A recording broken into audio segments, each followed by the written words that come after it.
Welcome to my presentation from audience to users. It is a summary of the 14th chapter in Media Students' book. The question of audience has always been at the center of media studies.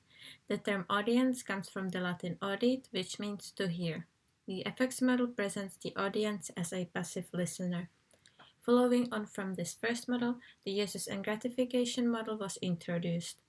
This model claims users can make their own decisions instead of only absorbing what is presented to them by the media. The chapter also introduces factual forms and cultural approaches. The term audience is inadequate because of its uniformity, that is, suggesting that there is only one way to engage with or listen to the media. The terms audiences and users are therefore used as well in different approaches. Professor Jenny Getzinger differentiates between 4 areas of academic audience research, and these are market-driven, focused on researching consumers, concerns about morality, focus on the power of media without taking other influences into consideration, responses to technological developments focused on new mediums, and questions about culture, focused on how media frames public understanding of culture, politics, and identities. The effects model. The effects model was the first model, and later the uses and gratification model evolved. The UG model addresses a range of problems with effects model theories. The effects model is an umbrella title for all approaches that highlight what the media do to their audience. Another name is the hypodermic model, signifying that messages are injected into the minds of the audience. Media and their messages have all the power. This approach is usually identified with the Frankfurt School. Starting in 1920, academics, intellectuals, and political dissidents theorized how German fascism's use of radio and film for propaganda purposes influenced citizens. They created the critical theory. It's a variant of Marxism combining Freudianism philosophy and economic research. It is an approach challenging the power structures of corporate capitalism and its influence on media. A condition, episode, person, or group emerges to become defined as a threat to societal values and interests. That's a definition of moral panic by sociologist and criminologist Stanley Cohen. He argued that the media overreacts to an aspect of behavior that may be seen as a challenge to existing social norms. The effects model mostly presents the power of media as negative, where media is causing either inactivity or bad behavior. This can also lead to moral panic. The uses and gratification model. The UG model was formulated in the US in the 1940s and claimed that individual users have the power.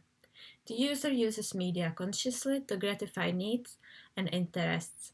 Those include needs for diversion and escapism, for comparing relationships and lifestyle, for information, or for sexual stimulation.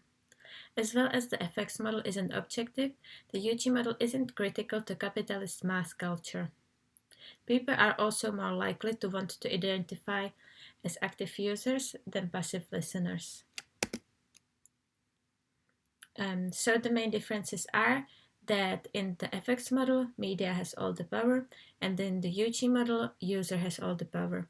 The characteristic terms for the effects model are drugs, passivity, addiction, and others, and the characteristic terms in the uses and gratification model are, for example, choice, user, consuming, and freedom.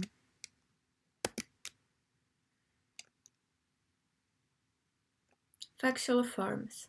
A study by Austrian-American sociologist Lazarsfeld explored the influence exerted on voters by the media during a presidential campaign in the United States. It concluded that voters were immune to media influence since their political preferences impacted which media they turned to. This means, for example, if I identify as a Republican, then I will mostly consume media that are also mainly Republican. And it can be said that the media I consumed were the only reason why I voted Republicans, because the choice of media was already influenced by other factors such as the communities. The term two-step flow was invented for the important influence of communities and opinion leaders on people. Media effect began to be seen closer to influence than to brainwashing.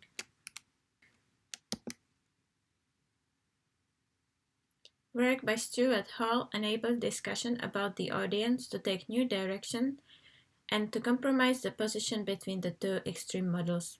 In Hall's work, audience members decode media texts rather than being affected in a passive way. Hall's three types of audience are dominant, negotiated, and oppositional, where I think the negotiated position is the most important one because it says that the audience accepts part of the producer's views but rejects others, which is different from the effects model and from the UG model. Cultural approaches. In the past few decades, cultural approaches where a researcher studies a group from within became more common. The researcher observes the group over an extended period of time and asks questions as well. This type of research also tries to show respect to the group studied.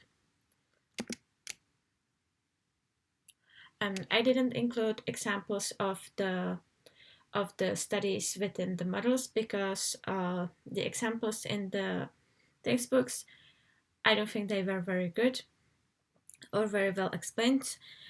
So I would like to ask you, where can you see the effects model today or in the history? And the same goes for the UG model. Also, how, if so, does new media such as Twitter and YouTube challenge these models?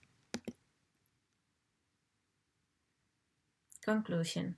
The chapter presents two main models of audience research, the effects model and the uses and gratification model, as well as factual forms and cultural approaches. The two models are extremes, and we need to find a balance between them or reconsider them and update them with newer approaches. So as you can see on this visualization, the effects model and the UG model are extremes, and the cultural approaches and factual forms are in the middle, trying to find balance between the two extremes. Thank you for your attention.